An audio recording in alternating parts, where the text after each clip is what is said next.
Hello, everybody. Welcome to the vlog. I'm going to start with 3 thank yous, and then there's 3 things that I wanted to share with all of you. So first of all, thinking back to Sunday evening, a massive shout out to everyone working on Broadsworth Ward when we came to do an out-of-hours peer review visit. And look, it was a really tricky shift, wasn't it? I'm not sure we'd got the staffing right. There were all sorts of difficulties, but what myself and colleagues found and felt was the real commitment to working with patients, rapport, support, kindness that really shone through from all of the team. And it was great also to chat to some of our nurses in training, see their enthusiasm for Ardash, and talk to folk who had been working on an agency basis last year and had come across to be full-time Ardashians. So great job. Great job to those people who've been working to get community grant bids into our charity.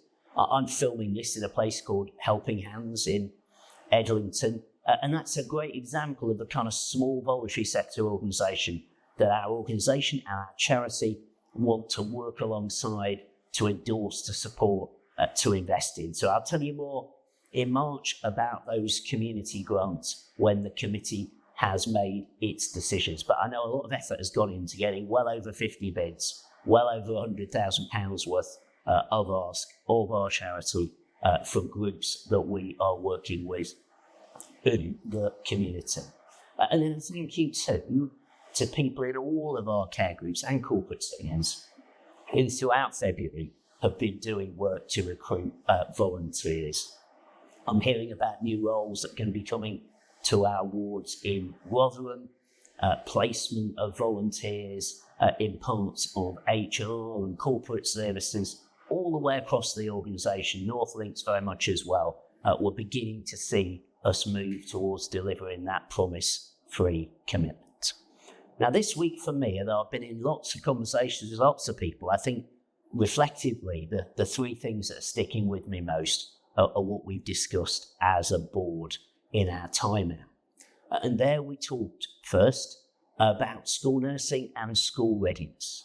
Really important part of our organisation, headed up by Jane, is our school nursing function.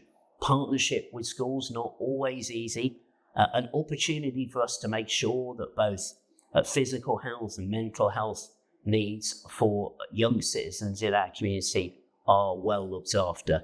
Very educational as a board in terms of understanding what school nursing is really all about as a public health discipline. And that's so important when we come to play our part across our communities in trying to tackle a lack of school readiness. I never tire of saying quite how expensive it is as a country for us to undo the effects of early years learning having been missed because somebody isn't in a home setting, a social setting where they are able to learn. So thanks to Roberta Radcliffe Birds for all the work she is doing on trying to drive forward Promise 17.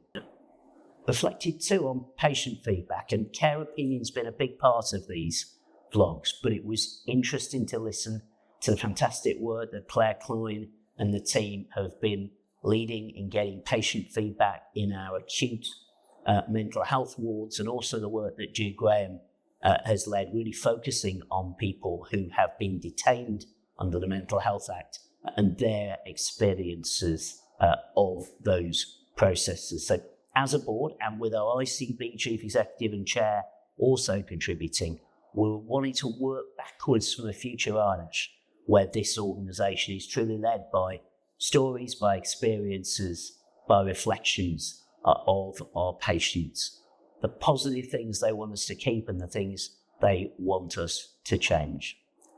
And then definitely not lastly, a really challenging conversation about ageism in our society, ageism in ourselves, how as a board we could do better in that space, which morphed into a discussion about as the population of our area itself changes and there are more older people living longer and hopefully living well for longer, what we're going to need to do differently anybody who works in older people services at our organisation will know that there are real challenges in terms of the number of people who are being trained as specialists in some of our disciplines. And it is going to be so important that people who have traditionally worked perhaps with working age adults are also able to work well and effectively with older people. That isn't in any way to diminish the specialism that goes with working with older adults, but it is simply something where we have to make sure that those scarce resources, that scarce expertise, it is for those who most need it, and we reflect better in our general work the population that we are truly looking after. That's not an Ardèche only issue, but in truth, colleagues, if we wait for a national response, I fear it will come too late. So we need to get on the front foot with that as an organisation.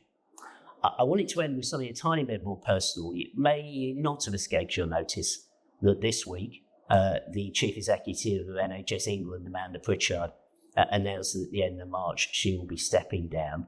I've known Amanda for 2 decades. She's a remarkable, kind, committed and a fiercely intelligent leader who's contributed a huge amount to the NHS.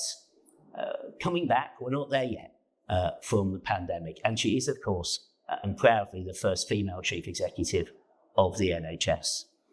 There's a lot of work going on to support diversity in leadership across South Yorkshire, including our Women's Leaders Network, which Joe McDonough and others have been very involved in. But look, it's always a moment of change. It will bring some change. We will notice some difference as Ardèche. But the beauty and the elegance of our 28 promises is they endure through different leadership, through different governments, through different strategies, and we stick at them. Hope we can do that with your support. All the best.